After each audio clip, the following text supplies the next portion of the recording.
But here's what's exciting to me. Just a few daily disciplines makes a great deal of difference in 1 year, 3 years, 5 years. Just a few daily disciplines. And that's what I'd like to talk about in this series, just these few daily disciplines that make the difference, whether you wind up here or here.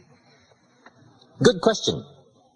10 years from now, you will surely arrive. The question is, where? We don't want to kid ourselves about where. We don't want to kid ourselves about the road we're walking. I had a day shortly after I met Mr. Shoaff called "Do Not Kid Myself Anymore" day. I don't want to go disillusioned anymore. You know, I was using the cross-finger theory back when I was 25, 24, 23. I finally decided that the cross-finger theory was not going to get me what I wanted. That isn't where the treasure lies. That I'm going to have to make sure which of these ways I'm headed. But a few reading disciplines and a few disciplines of mind and a few disciplines of activity, and you can make all the difference in the world whether you wind up here or whether you wind up here. Okay. But just a few changes. Sometimes we get the idea that we're doing about 10% and there's about 90% more that we need in order to make the difference for our fortune. And probably the opposite is true, right? We're doing enough things to have arrived here today. We're doing enough things to have bought and shared in the good life so far. And maybe all you need is that extra 5%, 10% of intellectual change, activity change, a refinement of discipline, a refinement of thought. And all we need is the ideas to make those simple changes. And the equity starts gathering in 1 year, 3 years, 5 years, 10 years. I have a good comment for your notes. Now's the time to fix the next 10 years. Now's the time to fix it. Now, sometimes you have to come to grips with reality and with truth. That's what was good for me when I met Mr. Shoaff. I was 25 years old. He was 44 years old. And he brought me a wealth of experience, and he started asking me the tough questions. Big question. He said, "Are you reading the books that's going to take you where you want to go in the next 5 years?" Excellent question. So you want to make sure. I would assume for all of you, to get where you want to be in the next 5 years, you're either reading the right books or you're not. That's kind of a brilliant statement, right? You're either engaged in the disciplines or you're not.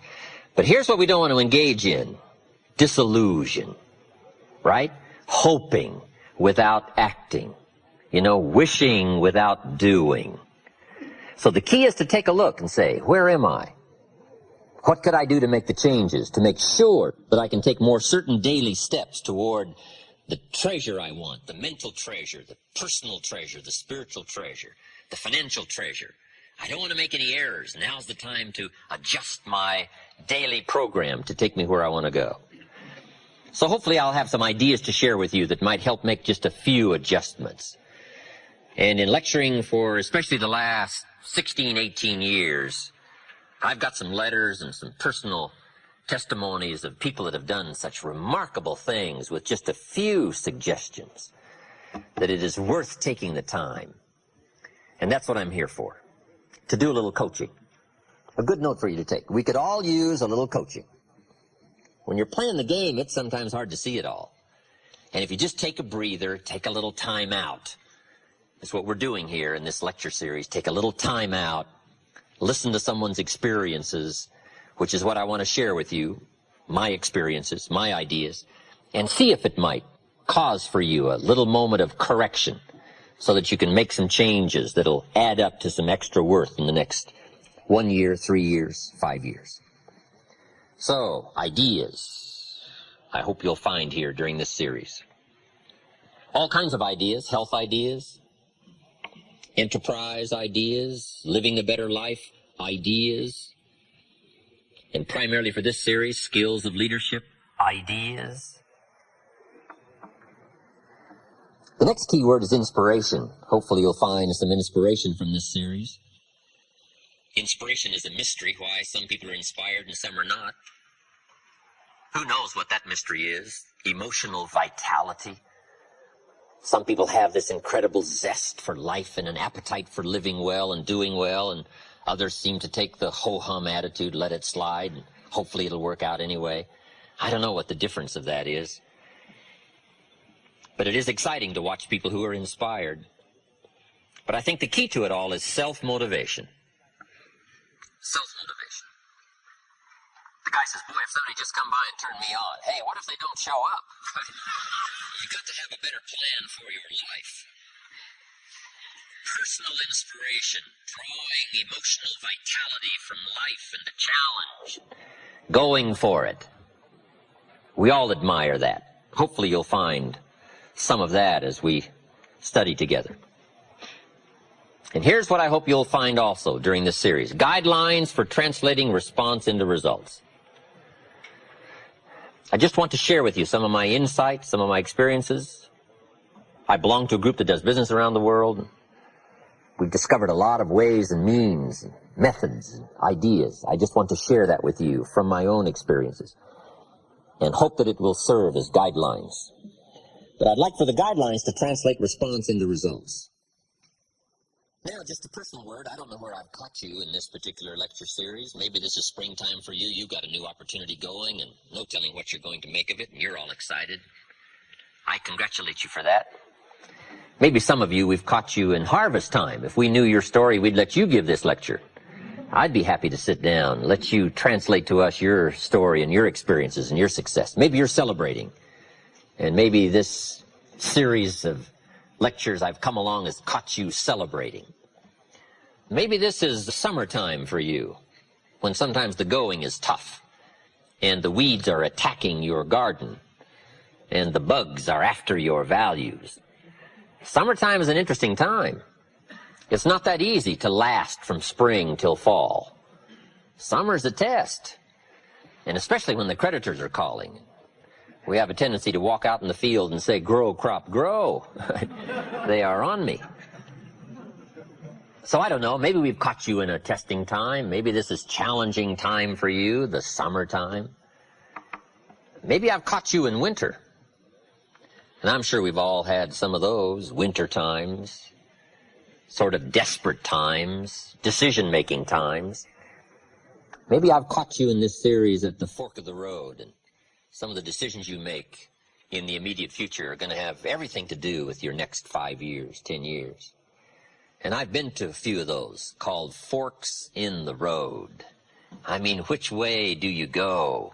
What do you select now as your next path of opportunity? And maybe these are trying times for you. Winter can be a source of trial when the push is on and the press is on.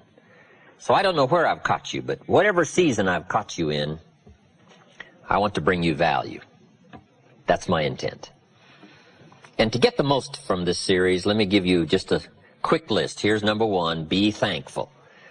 I think, first of all, to get more, we need to just be thankful for what we already have, especially living in this unbelievable country. In America, we call somebody poor that makes $10,000 a year. I'm sure the rest of the world would find that hard to imagine. Say, why would you call somebody poor that makes $10,000? I don't know. We're such a rich, fabulous country. It's unbelievable. In Bangladesh, the average income is $95 a year. So I'm sure they would find it strange that people would attend lectures on how to do better when probably we're doing better than almost anybody else in the world. I gave a lecture one weekend at our ranch in Clear Lake, California. Nice group of people. I get there a little bit before the Friday evening session, and I can't believe the parking area. Eldorados and Continentals and Mercedes and Ferraris and one Rolls Royce. Unbelievable. And I walk in, and here's this good-looking crowd. And my opening remarks were, ladies and gentlemen, I think the rest of the world would find it strange that we have all come here this weekend to try to figure out how to do better. Surely the rest of the world would say, I don't understand. The man in his Rolls Royce saying, I got to get to the seminar. Find out how to get another one of these. Incredible. But here we are, right? Probably doing well. But let's be thankful for where we are, because that's how good ideas start to flow. Thanksgiving for what you've already got. Here's what blocks the flow of all good information: cynicism. It's not that difficult to be a practiced cynic. Feeling cynical about circumstances, cynical about place, cynical about opportunities, cynical about people. But if we turn that around, turn cynicism into thanksgiving, now the ideas can flow. information can flow, refinement of ideas can flow. So that's number one, be thankful. Here's number two, be eager to learn. No matter what you know, there's always some more. Another point I'd like to make is argue later with all the stuff I'm going to share with you in this series. I wish we had time to argue it all out here, but we just don't have the time. I do like that format. There's nothing like a good, powerful discussion to refine an idea. What we want is ideas that pass the test of the tough questions. And it's good to be around people who can ask the tough questions. Debate has a unique way of refining ideas that can become of value. And if we had time to argue and debate all this stuff I'm going to share with you, I would find that beneficial, but unfortunately we don't. But here's what I ask you to do. Argue with all this stuff later. Go back over your notes and relive the experience and think about what we've shared with you here. The key is to stimulate the mind, to think thoughts and to think ideas, to open up channels of information. Refinement of intellect is where the future fortune lies. But be eager to learn. And the last comment is, be a good listener, which isn't easy these days. Everybody wants our attention. Radio voices and television voices and advertising voices and political voices and social voices and religious voices and community voices and family voices. And how do you sort through all the voices and give extra time to a voice of substance? It isn't easy. But if you'll practice the art of good listening, no telling what you can find in the way of ideas that can help change your life. All right, that's enough in preliminaries. Let me just give you the 5 major pieces to the life puzzle. Somebody asked me not too long ago if somebody needed help, could you categorize where they may need help into some simple steps? And I said, I think I can. And here's what I came up with, the 5 major pieces to the life puzzle. If we all need some help, here's probably where it's going to fall, in one of these 5 pieces. And I'm sure you can guess what they are. Number 1's philosophy. Philosophy is simply what you know. Now, to correct a couple of old cliches, what you don't know will hurt you. And to correct another one, ignorance is not bliss. Boy, it's so important to have the correct philosophy. It's so important to know. Philosophy sets the course of your life. It is the major piece in the 5 major pieces of the life puzzle. This is called major. Now, some things are minor. Some things don't affect your life that much. But here are 5 areas that affect our life immensely. Philosophy is simply what you know. So it's important to know.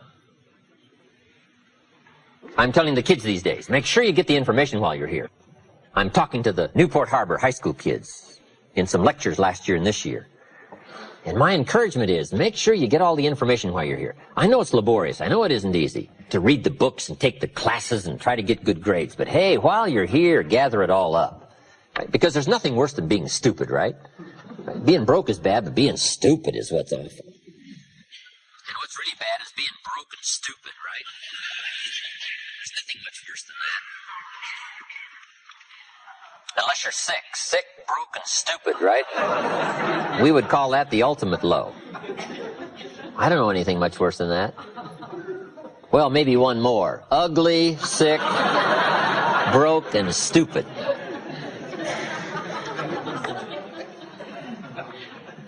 So to correct all that, here's number 1. You've just got to know, because what you don't know will affect your economic future the next 3 years, 5 years. The book you miss will make a difference, right? The information you don't get will make a difference in the legacy of your equities over the next few months, the next few years. So philosophy, this is where it all begins. Now, I've divided philosophy into 3 parts. 1 is basic, starting out philosophy. The baby starts processing information right away. Cold is bad, warm is good, hungry is awful, food is terrific. The baby starts reacting and processing information and having certain reactions to it. So our philosophy starts early, gathering information and reacting to it. Next is expanded philosophy. At least enough philosophy to be gainfully employed and offer a value to society and find your place in the marketplace. You know, be a reasonable, decent human being. Expanded philosophy. But now how do you become wealthy and powerful and sophisticated, influential and unique? Simple word, refined philosophy. The refinement of philosophy. The extra studies and the extra books and the extra classes and the extra thinking, the extra pondering, the extra give and take of testing ideas and debate and discussion. That's where the extra life comes from, is in the dimensions of refined philosophy, the extra thinking. And these are the steps of intellectual discovery that a lot of people just don't want to take, or they're too busy to take it, or it presents itself in too strong and tough a manner, these extra skills. But I'm telling you, once you start engaging in these extra skills, you won't ever want to go back. This new intellectual discovery is where the wealth is. It's where the happiness is, the good life, influence, power. Refinement of philosophy. Now, our philosophy comes from a lot of places. Let me give it to you. Number one, from teaching. The influence of others. From the books we read. From the classes we take. And you might underline the word influence. This is where a big share of our philosophy comes from. Influence. In another series, we asked 3 major questions. Who am I around? That's called big questions. Some questions are little and some are big. This is a big one. Who am I around? Question number 2, what are they doing to me? This is called major. This is called big. Where have they got me going? What have they got me reading? What have they got me thinking? What have they got me saying? And the big biggie, what have they got me becoming? Influence plays a major role in the development of our philosophy. How we think, how we speak, the formulation of ideas, the things we weigh concerning values. All of this is so important. What we know, the mind, thinking, processing ideas and information. Ideas are simply information taking form. But this whole process of mind and thinking and knowing and processing ideas and information, this is so important because it determines the major piece of the 5 pieces of the life puzzle, philosophy. Now, we do something very important with what we know. We weigh it. We put it on our mental scales and we weigh it. And I don't know, we may give it a number from 1 to 10. Probably not consciously. But if we hear something and we come into possession of some information and we give it a 10, we'll probably act on it right away. If we give it a 1, we'll probably let it slide. If it's important, we'll do something about it. If we don't think it's important, we'll probably let it go. But it's so important to evaluate. A key word we learn in leadership skill training, perception. Trying to find value in something. Where is the value? How valuable is it? How important is it? Is there something here that I can't see at first glance? Is there something below the surface? Is there something in the inner workings of it? What goes behind it? What goes beyond it? What is its origin? All of these questions that help us come to the perception of value, ideas, evaluating information. Now here's what's important, to have a good set of mental scales. What if in processing information your mental scales were off? And you weighed everything a little wrong? Do you think that would affect your life? The answer is, of course. And all you got to be is a little off for 10 years. And you can imagine what the difference is. I got a key phrase for you. Life accumulates. We either accumulate the debt or the value. We either accumulate the regret or we accumulate the equity. Now, we must all suffer one of 2 pains. The pain of discipline or the pain of regret. And I'm suggesting discipline. Mental discipline to refine ideas. Of course it's laborious and of course it's a push, but it's called small price to pay so that you won't have the regret later on. Regret weighs tons. Discipline weighs ounces. So if you accept the early ounces of discipline of thought to refine ideas and not just let major questions go by, what about society? What about the government? What about taxes? What about religion? What about life? What about capital? What about business? What about society? All of these major questions. What about my life and my value and my place and my future? And what about life? What about origin? What about destiny? What about opportunity? What about possibility? All of these major questions, to let them go casually by is to miss the treasures that your life could accumulate into in the coming months, the coming years. So this is called major. What we ponder and what we think about sets the course of our life. It's like the set of the sail that's taking us somewhere. Let me give you a good question to write down. Where are my thoughts taking me? This is a biggie question. Where are my thoughts taking me? These are some of the things you want to make sure of. You might be able to be casual about some things, but here's some things not to be casual about. My philosophy is taking me somewhere. Big question, where? The accumulation of equity will either be there or won't be there. Life accumulates. And I'm either accumulating debt that I'll be sorry for, or I'm accumulating value that I'll be happy about.